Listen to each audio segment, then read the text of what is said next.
일주일째 이어지고 있는 러시아의 우크라이나 침공. 도대체 왜 이런 비극이 일어난 걸까요?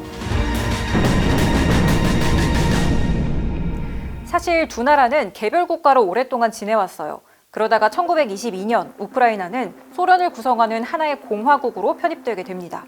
이후 1991년 소련이 해체되면서 우크라이나도 독립을 하게 되는데 이 우크라이나에서는 오렌지 혁명이라고 부르는 민주화 시위가 일어나게 돼요. 근데 우크라이나는 동쪽으로는 러시아와 국경을 맞대고 있고 서쪽으로는 유럽과 국경을 맞대고 있잖아요.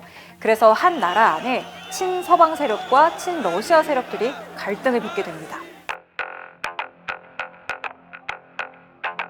우크라이나의 4대 대통령이었던 빅토르 야누코비치는 친러 성향의 대통령이었어요. 유럽과는 거리를 두고 친러 정책을 많이 추진했는데 이에 반발한 우크라이나 시민들이 2013년 11월 대규모 시위를 일으킵니다.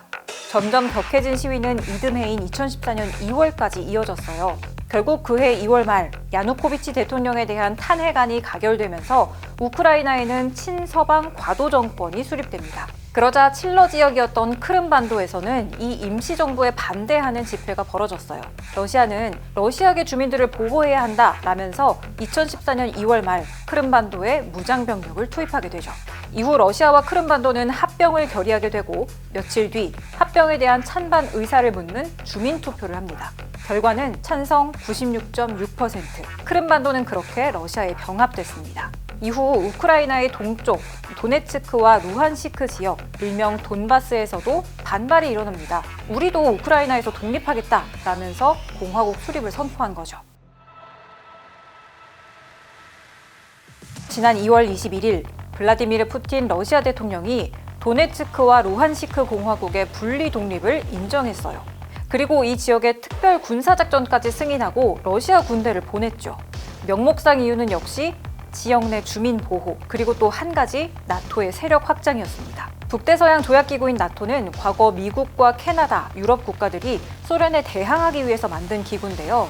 소련이 해체될 때 미국과 소련은 나토를 더 이상 동쪽으로 확장하지 않겠다, 이런 구두 약속을 합니다. 하지만 나토는 꾸준히 세력을 넓혔고 러시아와 국경을 맞댄 우크라이나까지도 나토 가입을 추진하게 되죠. 압박을 느낀 러시아는 왜 약속을 안 지키냐 라면서 침공을 시작한 겁니다. 근데 침공을 강행한 푸틴의 진짜 속내는 따로 있다, 이런 얘기들이 많죠. 2000년에 취임한 푸틴은 과거 소련의 영광을 되찾는 게 목표다, 이런 얘기를 공공연하게 해왔어요. 우크라이나를 침공한 뒤에 미국이 주도해온 유럽의 안보 지형을 바꾸겠다는 겁니다. 정치적인 이유로 침공을 강행했다, 이런 분석도 있습니다. 크림반도 합병 당시에 러시아에서 푸틴 대통령 지지율이 80%를 넘긴 적이 있었거든요. 이번에도 내부 결속을 다지고 정권 연장을 하기 위해서 우크라이나를 침공했다, 이런 분석입니다.